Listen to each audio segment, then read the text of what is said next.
Պատկերացրեք Երևան 1952 թվական հուլիսի 4, ամառային սովորական օր։ Շինարարները աշխատում էին մոտ 60 մետր բարձրությամբ կամրջի վրա։ Ամեն ինչ թվում էր վերահսկելի է, ու հանկարծ մի քանի վայրկյանի ընթացքում տեղական ժամանակով 15:05-ի անսպասելիորեն կամարը փլուզվում է։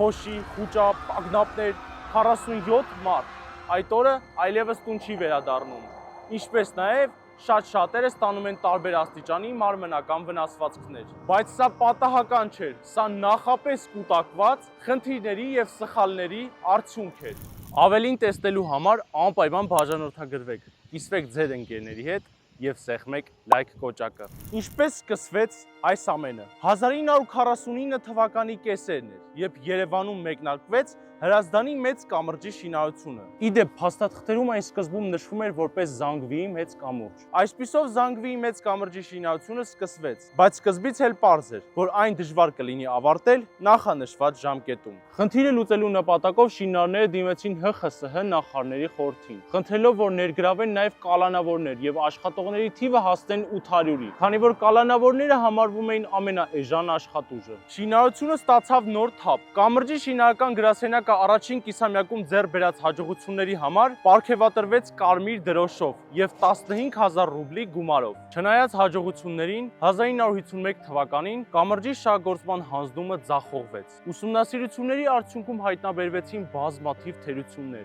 խախտումներ, յուրացումներ եւ հավելագրումներ, որոնց համար շինարարական գրասենյակի մի խումբ պաշտոնյաներ հեռացվեցին աշխատանքից։ Իսկ նոր շահգործման ժամկետը սահմանվեց 1952 թվականի վերջ։ 1952 թվական, հուլիսի 4, տեղական ժամանակով 15:05։ Կամրջի վրա այդ պահին ընթանում էին բետոնապատման աշխատանքներ, երբ անսպասելիորեն կամրջակամարը փլուզվեց։ Զոհերի թիվը հասավ 47-ի, 22 բանվոր եւ 25 կալանավոր, ինչպես նաև շատ շատերը ստացան մարմնական վնասվածքներ։ Շուտով կազմվեց հանձնաժողով, վթարի պատճառներն ու դրա արդյունքում առաջացած նյութական վնասը ուսումնասիրելու նպատակով։ Ըստ հանձնաժողովի հաշվարկների, վնասը կազմեց 981771 ռուբլի, ինչը այդ տարիներին ահռելի գումար էր։ Հանձնաժողովը ներկայացրեց փլուզման տեխնիկական պատճառները եւ հավելեց, որ աղետը նաև շինարարական աշխատանքների նկատմամբ վերահսկողության բացակայության հետևանք էր։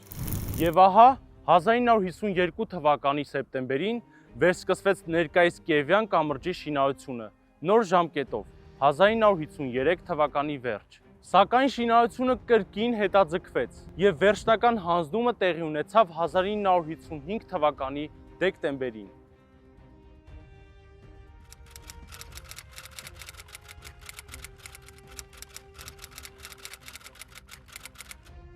Այսպիսի ողբերգական դեպք է տեղի ունեցել մեր սիրելի ներկայիս Կիևյան կամրջի հետ կապված։